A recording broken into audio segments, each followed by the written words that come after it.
Sébastien Korn, un leader de louange, compositeur extraordinaire qui nous a menés dans la présence de Dieu au travers de chants magnifiques, a reconnu, a publié il y a quelque temps de cela sur les réseaux sociaux qu'il a perdu lui-même du poids. Et au travers de son post, il partage son expérience et je trouve ça intéressant qu'aujourd'hui, on puisse analyser, comprendre quel a été le chemin, les étapes qu'il a suivies pour pouvoir vraiment perdre du poids définitivement. Parce que c'est ça qui nous intéresse ici aujourd'hui ensemble en tant que chrétiens. Comment est-ce que grâce à Dieu, on peut perdre du poids? Amen. Donc c'est parti ensemble dans cette aventure. Let's go! Alors juste avant de commencer, j'aimerais me présenter. Moi, je m'appelle Nathanaël et avec mon épouse Tirza, on aide justement les chrétiens à perdre du poids. Alors Sébastien Korn l'a fait sans nous, mais en tout cas, on aide les chrétiens parce que c'est notre cœur de les voir libres, de voir libérés dans leur corps, libérés dans leur appel de Dieu pour leur vie. Et il n'y a que Jésus qui peut nous libérer parce que la perte de poids elle se fait d'abord à l'intérieur vers l'extérieur et ça c'est juste merveilleux. Et dans cette vidéo, rassure-toi, je ne suis pas là pour critiquer ou quoi que ce soit. Non, au contraire, j'ai trouvé son post tellement intéressant et tellement bon que je me suis dit pourquoi pas utiliser ça pour vous partager et qu'on puisse aller de gloire en gloire ensemble et que peut-être ça puisse vous servir pour vous-même, toi-même, pouvoir perdre du poids. Amen. Donc, on va lire ensemble son post que tu trouveras tout simplement sur Instagram. Je crois que je l'ai même vu sur Facebook. Donc vraiment, tu vois, je n'invente rien. Je ne sais pas si tu verras. Mais en tout cas, c'est parti. Lisons-le ensemble. Donc, il dit, ça c'était moi à pareille date l'année dernière. Donc, tu verras s'afficher juste quelque part par là les photos. Bien que j'étais dans ma zone au niveau professionnel et vocationnel, j'étais au bout de ma vie, éreinté, épuisé par des deuils et tragédies personnelles vécues en 2022. Vous êtes beaucoup à me demander comment j'ai réussi la transformation physique que vous voyez. Je ne suis pas grossophobe, je crois dans la beauté du corps humain, peu importe ses formes. Je crois aussi dans l'importance d'être en santé. Et en ce qui me concerne, mon état physique et émotionnel était dans une infernale spirale descendante. J'ai décidé d'affronter mes peurs et ma honte en allant chercher de l'aide en psychothérapie. S'en est suivi un véritable processus de renaissance personnelle. Je n'ai pas traité mon corps et mon mental avec tyrannie en me privant de certains aliments ou en me tuant au sport. Nous n'avons jamais parlé du poids ou du physique. Par contre, j'ai commencé à explorer ma personnalité avec curiosité et vivre mes émotions de façon plus saine, même et surtout celles qui étaient les plus désagréables. Le fruit extérieur n'est que le résultat de racines émotionnelles plus saines et d'un rapport nouveau à moi et au monde qui m'entoure. À l'heure actuelle, je ne suis qu'à quelques kilos d'un objectif de poids santé, concept assez relatif, on est d'accord, mais comme je le disais à mes proches cette semaine, mon objectif est atteint chaque matin lorsque je décide de me traiter avec grâce, compassion, acceptation et amour radical. La même chose que l'on reçoit de Dieu finalement et ainsi de suite. Donc je trouve, je sais pas toi, mais juste ça, moi je trouve ça extraordinaire. Je pourrais finir la vidéo là et dire ok c'est bon, il a tout dit. Amen. Mais j'aimerais qu'on puisse reprendre point par point pour vraiment analyser. De sa description de son post, j'ai retiré on va dire 3 clés. Il y en aurait peut-être plus, mais en tout cas 3 clés principales qu'on va voir maintenant ensemble. C'est parti? Donc voyons ensemble la première clé qu'il aborde. Il écrit « Je crois aussi dans l'importance d'être en santé. Et en ce qui me concerne, mon état physique et émotionnel était dans une infernale spirale descendante. » Et j'aime son premier point parce que finalement, ce qu'il explique, et ça se trouve, bon excusez-moi si j'ai mal interprété ce qu'il écrit. En tout cas, moi ce que j'interprète, c'est que il dit perdre du poids pour perdre du poids, c'est pas ça qui est le plus important. Ce qui est important avant tout, c'est d'être en bonne santé.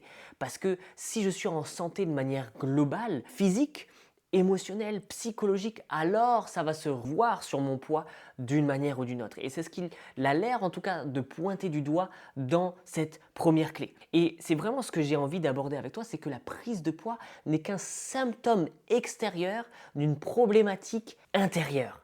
Et ça, c'est tellement important à comprendre. Le surpoids n'est qu'un symptôme extérieur d'une problématique intérieure. Et c'est justement en réglant cette problématique à l'intérieur qu'alors les symptômes qui sont à l'extérieur vont disparaître et donc je vais pouvoir perdre du poids. Et justement, ça m'intéressait de me dire, ok, c'est quoi la définition de la santé? Et on va voir ce que nous dit l'Organisation mondiale de la santé, l'OMS. Elle dit la santé est un état de complet bien-être et physique, mental et social et ne consiste pas seulement en une absence de maladie ou d'infirmité. Donc on voit que Même pour l'OMS, la santé, c'est un concept global. C'est pas juste la santé physique, absence de maladie ou d'infirmité, c'est vraiment plutôt une santé globale, émotionnelle. Est-ce que je suis dans la joie, dans la paix? Est-ce que j'ai un bien-être intérieur? Et ainsi de suite. Ça, pour moi, c'est la santé globale et la Bible nous montre ça. Et je me suis dit, est-ce que la Bible nous partage la définition de la santé? Bon, malheureusement non, mais elle donne quand même quelques points clés en fonction de certains types de santé. Par exemple, pour le bien-être physique, Exode 15, verset 26 nous dit « Je suis l'Éternel qui te guérit ». Psaume 103, versets 2 et 3 « Bénis l'Éternel mon âme et n'oublie aucun de ses bienfaits. C'est lui qui pardonne toutes tes iniquités, qui guérit toutes tes maladies. » Donc on voit que en termes de santé physique, en tout cas, Dieu semble être plutôt chaud pour qu'on soit guéri. Amen. Et qu'on soit en bonne santé physique. Ok. Maintenant, par rapport au bien-être mental, on a Philippiens 4, versets 6 et 7. Ne vous inquiétez de rien, mais en toute chose, faites connaître vos besoins à Dieu par des prières et des supplications avec des actions de grâce en remerciant Dieu. Et la paix de Dieu, qui surpasse toute intelligence, gardera vos cœurs et vos pensées en Jésus-Christ. On a aussi Proverbe 17, verset 22 qui nous dit « Un cœur joyeux est un bon remède et un esprit abattu dessèche les eaux. » Donc là, on voit qu'en termes de bien-être mental, la Bible nous encourage, en tout cas la volonté de Dieu par rapport à ça, c'est qu'on puisse être dans la paix, dans la joie, que notre cœur soit débordant de reconnaissance, de joie. Et d'ailleurs, c'est assez bon puisque dans Proverbe 17, 22, on voit qu'un cœur joyeux est un remède pour le corps. Et si tu vois la racine en termes d'hébreu du mot remède, ça veut dire guérison, guérison pour le corps. Donc on voit là encore une fois un lien entre l'âme et le corps. Amen. Maintenant, en termes de bien-être social, on voit Romains 12, verset 18, « S'il est possible, autant que cela dépende de vous, soyez en paix avec tous les hommes. » Donc là, encore une fois, on voit bien que la Bible nous encourage à être aussi dans une santé relationnelle, j'allais dire avec les autres, mais en même temps, si c'est relationnel, c'est forcément avec les autres. Amen. Donc, on voit vraiment que Dieu veut notre santé globale. Et d'ailleurs, j'aimerais presque le résumer avec ça, ça m'a beaucoup parlé quand j'ai lu ça. Jean 10, verset 10, qu'on connaît tous, « Le voleur ne vient que pour dérober, égorger et détruire. Moi, c'est-à-dire Jésus, je suis venu afin que les brebis aient la vie et qu'elle l'ait en abondance, une vie en abondance. » Et je me suis dit, c'est tellement bon, c'est comme si Jésus fait une comparaison là. Il dit le voleur, le diable, lui, il ne vient que pour dérober, égorger, détruire. Moi, par contre, à l'inverse, au contraire, à l'opposé, je vais te donner la vie en abondance. Donc si on prend chacun des points, dérober, ça me parle d'un point de vue physique, matériel, de nos besoins de tous les jours, d'un point de vue physique. Jésus vient nous donner la vie en abondance. Donc ça veut dire que la vie en abondance d'un point de vue physique, matériel. D'ailleurs, le psaume 23 nous dit « Tu es le bon berger, je ne manquerai de rien ». Donc Dieu veut nous donner en abondance par rapport à cette dimension physique. Le deuxième point, c'est égorger. Et égorger, moi, ça me parle d'un point de vue santé physique. Ok, est-ce que ça parle avec la mort, avec la maladie, l'infirmité? Mais Jésus, lui, à l'inverse, vient donner la vie en abondance. Donc ça veut dire qu'il vient donner la santé en abondance. Et le dernier point, c'est détruire. Et je suis allé voir dans le grec, détruire, ça fait référence à la vie éternelle, le fait d'être détruit spirituellement et d'aller en enfer. Vous voyez, donc Jésus, lui, à l'inverse, vient nous donner la vie éternelle avec lui pour l'éternité dans le royaume de Dieu. Est-ce que c'est pas extraordinaire? Jésus vient nous donner la santé globale et c'est juste extraordinaire. Et alors, pour conclure, sois en bonne santé globale et je peux t'assurer que tu vas perdre du poids. C'est certain, archi certain, certain, encore certain. Amen. Allez, la deuxième clé que nous donne Sébastien Korn, en tout cas dans son message et que j'ai pu moi interpréter comme une deuxième clé. C'est parti. Il écrit « J'ai décidé d'affronter mes peurs et ma honte en allant chercher de l'aide en psychothérapie. S'en est suivi un véritable processus de renaissance personnelle. » Et ce que j'aime ici, c'est il ne s'est pas dit « je vais faire ça par moi-même. Écoute, ça fait des années de galère peut-être, je vais le faire par moi-même. » Non, il s'est dit « je vais aller chercher de l'aide. » Et c'est ça qui est merveilleux, c'est qu'on a un corps. Jésus a créé un corps. Il y en a, c'est le bras, il y en a certains, c'est les mains, il y en a, c'est les yeux, c'est la bouche, c'est les organes, le cœur et ainsi de suite. Et en fait, on est fait pour fonctionner ensemble. On a une relation verticale, mais aussi une relation horizontale avec les gens, les chrétiens qui nous entourent. Donc autant utiliser l'expertise des gens qui nous entourent pour pouvoir aller de l'avant. Voyez. Et donc il est allé demander de l'aide en psychothérapie avec un psychothérapeute et qui l'a aidé justement à affronter ses peurs, sa honte, ses émotions et ainsi de suite. Et ça, je trouve ça juste extraordinaire. Ok, et je vous encourage là-dedans. Faites-vous aider. Bon, forcément, nous, on est là, mais si c'est pas nous, allez vous faire aider par une psychothérapeute, en relation d'aide, etc. Allez vous faire aider, mais pas auprès de gens pour, encore une fois, des régimes, pour faire du sport, pour faire toutes sortes de choses qui vont juste traiter l'extérieur du problème. Non, allez traiter l'intérieur. Et pour aller traiter de l'intérieur, il faut se faire aider par des gens qui savent traiter l'intérieur. Donc encore une fois, un psychothérapeute, une relation d'aide, ou nous, au travers de notre programme, où on vous aide justement à les guérir à l'intérieur. Donc ainsi de suite, ainsi de suite. Vous voyez, allez vous faire aider. C'est tellement important. Aujourd'hui, je ne serais pas là si je ne m'étais pas fait aider dans les différents domaines de ma vie, si je n'avais pas étudié pour savoir comment filmer, si je n'avais pas étudié pour comment créer une entreprise, un ministère de coaching, comment est-ce que ainsi de suite. J'en serais pas là aujourd'hui si je n'avais pas été formé sur l'identité, sur la guérison de l'âme, j'en serais pas là non plus aujourd'hui. Si j'avais pas fait un master en fac de sport, j'en serais pas là aujourd'hui. Vous voyez, bref, toute ma vie, j'ai vécu des accélérations parce que je me suis fait aider, je me suis formé. Et ça, les amis, on ne peut pas avancer ça sans ça. Bien sûr, il y a le Saint-Esprit, bien sûr, on peut avancer malgré tout, mais ça va être une véritable accélération parce que le Saint-Esprit utilise les expertises et les dons et les talents de chacun. Amen. Donc maintenant, la troisième clé que j'ai pu ressortir de sa petite description. Il dit, nous n'avons jamais parlé du poids ou du physique. Par contre, j'ai commencé à explorer ma personnalité avec curiosité, à vivre mes émotions de façon plus saine, même et surtout celles qui étaient les plus désagréables. Le fruit extérieur n'est que le résultat de racines émotionnelles plus saines.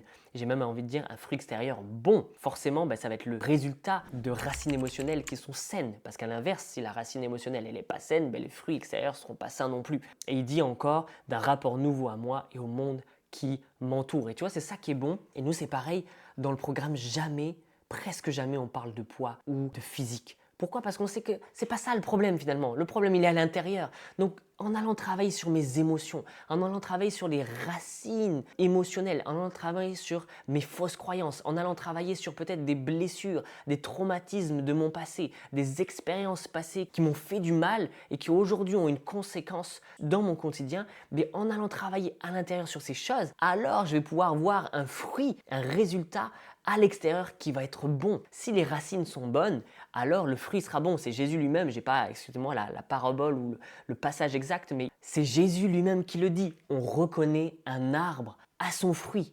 Donc si le fruit est bon, c'est que l'arbre est bon, les racines sont bonnes. Et inversement, si le fruit est mauvais, ça veut dire que les racines sont mauvaises. Et pourquoi est-ce que c'est bizarre? Parce que dans le domaine de la perte de poids, on va s'obstiner à faire des régimes, à faire du sport à outrance, mais ça vient jamais régler les racines de l'arbre. Tu vois ce que je veux dire? Donc vraiment, c'est complètement un changement complet de mindset par rapport à ça et d'aborder la problématique d'une manière complètement différente. Amen. Et c'est ce que la Bible nous dit, garde ton cœur plus que toute autre chose, car de lui découlent les sources de la vie. Tu vois? Donc, si c'est de mon cœur que découle la source de la vie, que découle ma vie tout court, donc ça veut dire que de mon cœur va couler, mon cœur il va couler sur quoi? Il va couler sur mon corps. Tu vois ce que je veux dire? Donc, je vais avoir besoin d'aller travailler sur mon cœur pour changer mon corps. Amen. Et Jésus lui dit lui-même, j'ai été oint pour guérir ceux qui ont le cœur brisé. Jésus est la solution, les amis. C'est le seul qui peut guérir. Combien de nos élèves ont fait des années avec des psychologues ou des psychothérapeutes? Oui, ils avaient mis des choses à la lumière, mais ils n'avaient pas guéri en profondeur. Pourquoi? Parce que seul Jésus peut guérir. Et ça, c'est extraordinaire. Amen. Et j'aimerais te donner quelques exemples un petit peu plus concrets. Tu vois, tu te dis peut-être, mais ok, c'est bien beau ton truc, mais je ne vois pas le lien avec comment est-ce que je peux perdre du poids. Okay? Parce que là, Sébastien Cordes, il nous a donné toute une description. On voit qu'il a travaillé à l'intérieur, mais il n'a pas forcément donné des exemples concrets. Et c'est ok, c'est normal, c'est son intimité. Il n'a pas forcément envie de la révéler à tout le monde. Il a parlé de deuil, par exemple, il a parlé de certaines choses, mais on ne voit pas en profondeur. Et moi, j'aimerais te donner quelques exemples concrets. Okay? Par exemple, on a une de nos élèves qui prenait 40 chewing-gums par jour depuis 10 ans. Et c'était suite, si je ne dis pas de bêtises, c'était suite au décès de sa maman. Et donc, c'est comme si Dieu lui disait, mais là, il y a quelque chose qu'il faut changer, il y a quelque chose qu'il faut guérir. Et du jour au lendemain, où Dieu lui a dit, mais tu vois, tu swings. Il lui a dit comme ça, parce que c'était son expression, tu swings. Et du coup, elle a compris ça, elle a dit, ah ok, c'est quelque chose qui doit cesser dans ma vie. Elle pensait que c'était impossible, elle pensait qu'elle n'y arriverait jamais.